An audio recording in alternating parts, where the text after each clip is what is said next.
Hari ini kita ta'lim halaman 56 tentang faslun fi waqti tahsil.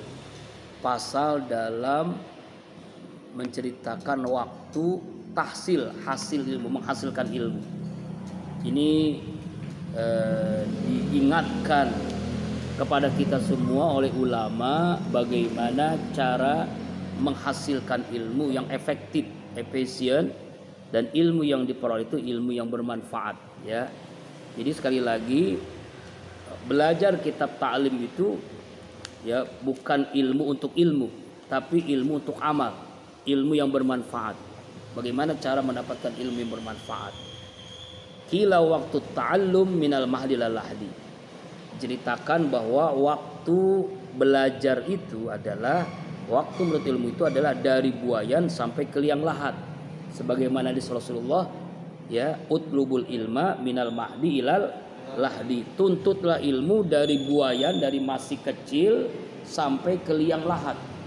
Jadi nggak ada batasan menuntut ilmu itu sampai selesai. Misalnya kamu nanti selesai S1, S2, S3 sampai profesor, doktor, itu bukan selesai ilmu, justru itu lebih banyak mengkaji lagi, meneliti lagi, banyak memahami lagi tentang disiplin ilmu.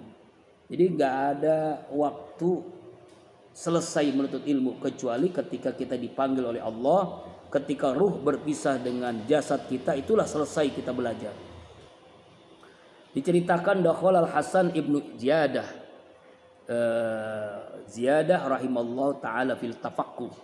Telah masuk Hasan bin Ziyadah, semoga Allah merahmatinya, dalam ilmu fikih. Dia mempelajari ilmu fikih itu samanina sanah, 80 tahun. 80 tahun hanya mengkaji ilmu fikih. Dan hebatnya Hasan bin Ziyadah ini, walam yabit alal firas, tidak pernah tidur di atas kasur. Arba'ina sana, 40 tahun. Kenapa sampai begitu? Supaya dia bisa menghasilkan, memperoleh ilmu yang manfaat, ya kan ya. Sampai tidak mau tidur di atas kasur 40 tahun, masya Allah. Fa'abna ba'da zalika arba'isana, dan setelah menyelesaikan 40 tahun tidak pernah tidur di atas kasur, beliau berfatwa selama 40 tahun juga. Artinya waktunya dihabiskan dengan belajar. Ini mungkin bahasa kiasan ya. Tidak pernah tidur atas kasur artinya saking benar-benar konsentrasi belajarnya itu luar biasa. Setelah 40 tahun beliau berfatwa, artinya sudah menjadi mufti. Mufti itu adalah ulama yang bisa menyelesaikan masalah apapun. Masalah kemasyarakatan, masalah ibadah, masalah muamalah, masalah fikih, masalah apapun diselesaikan setelah beliau memperoleh ilmu. Dan beliau riyadhah, namanya riyadhah itu latihan agar bisa menghasilkan ilmu selama 40 tahun tidak pernah tidur di atas kasur. Beda dengan kita kan, insyaallah enaknya kalau sekarang kan. Wa abdul awqat, nah sekarang waktu yang paling abdol. Di sini ada dua nih waktu yang abdol. Sarhus sabab, yaitu masa muda, perbulan masa muda. Kenapa masa muda itu waktu yang paling abdol? Karena otaknya belum diisi oleh sibuk dengan memikirkan istri, anak, suami, memikirkan ekonomi. Sibuknya dengan belajar. Makanya abdul awqat. Dan waktunya adalah waktu sahur. Ternyata waktu sahur itu waktu yang cepat mendapatkan ilmu. Jadi jangan dianggap remeh waktu sahur. Kenapa waktu sahur? Karena waktu di mana orang terlelap dalam tidur lalu kita sibuk dalam belajar. Itu dilakukan oleh Profesor Dr. Didin Hafidudin misalnya. Beliau itu bangun maksimal jam 2. Almarhum Ustaz Arifin jam 1 bangun. Jam 1 bangun.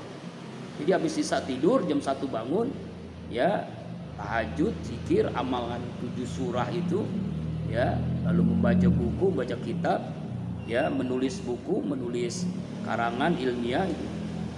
Jadi kalau selama ini belajar sampai larut malam itu salah. Justru habis isya itu tidur. Kapan belajarnya? Setelah tidur. Justru otak tuh lebih cerdasnya itu.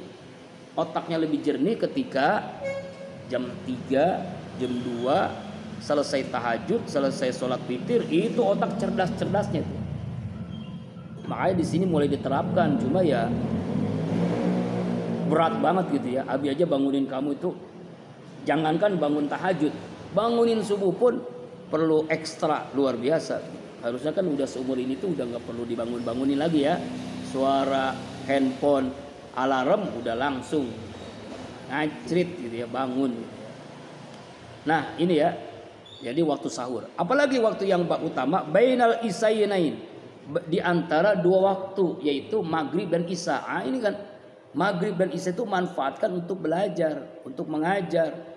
Ya, jangan sampai waktu antara maghrib dan isya ini sibuk dengan yang lain-lain begitu ya. Sibukkan dengan belajar mengajar. Kemudian wayam bagi, nah itu waktu yang utama ya. Jadi waktu sahur dan di antara maghrib dan isya. Yang dimaksud isya ini itu kan dua isya. Maksud dua isya itu maksudnya maghrib dan isya. Itu yang utama. Wayam bagi dan wajib li thalibil ilmi, bagi seluruh santri pelajar, ayastagi jami' awqati, menghabiskan seluruh waktunya. Jadi mengerahkan seluruh waktunya itu ya untuk talabul ilmu, untuk belajar, untuk mengkaji, untuk menelaah. Fajamalla min ilmin, apabila selesai dari satu ilmu, yastagu bi ilmin akhar, maka sibukkan dengan ilmu yang lain. Artinya kalau sudah menyelesaikan ilmu di kampus, lalu kita sibuk dengan ilmu yang ada di pesantren, misalnya ilmu tafsir, ilmu nahu, ilmu shorof, ilmu fikih, ilmu hadis, kita sibukkan dengan ilmu itu. Wa kana Ibnu Abbas, dan telah ada dijelaskan bahwa Ibnu Abbas itu radhiyallahu ta'ala anhuma ijamalla min ilmin kalam yaqulu hatu diwan asy-syu'ara. Apabila beliau menyelesaikan ilmu kalam itu ilmu tauhid, lalu dia berkata, hatu diwan asy-syu'ara, datangkan kepada saya diwan syu'ara, artinya kitab-kitab tentang syair. Jadi supaya dia mempelajari kitab-kitab ilmu-ilmu tentang ilmu syair, ilmu tentang ilmu nazom, lagu gitu ya.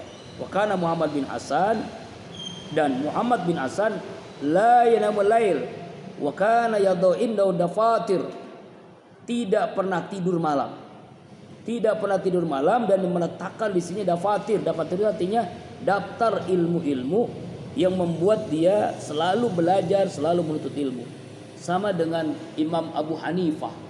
40 tahun Imam Abu Hanifah sholat subuhnya itu wudunya sholat isya. Bayangin tuh ulama tuh, 40 tahun wudunya sholat isya. Artinya antara isya dengan subuh itu beliau sibuk dengan menelaah, mengkaji, belajar, zikir, berdoa, qiyamul lail, tahajud dan sebagainya. Sibuk dengan menuntut ilmu. Bayangin tuh kalau kita kan boro-boro ya. Nah, wa kana indahu dafatir. Wa kana izamala min nawin yanzuru fi yawmin min aqar. Apabila ia menyelesaikan cabang ilmu yang lain, ia melihat cabang ilmu yang berikutnya.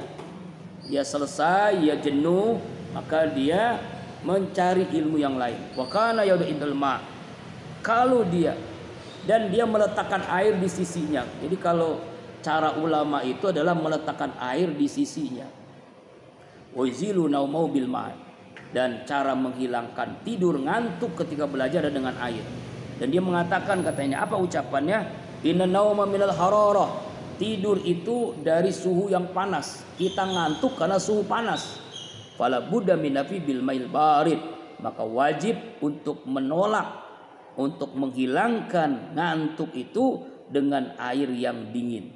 Dengan air yang dingin maka akan hilanglah ngantuk. Ini cara efektif agar mudah menuntut ilmu. Ya, dengan cara seperti ini. Inilah kajian-kajian dilakukan ulama dengan cara metode beliau berbeda-beda ya. Artinya memang menyibukkan dirinya dengan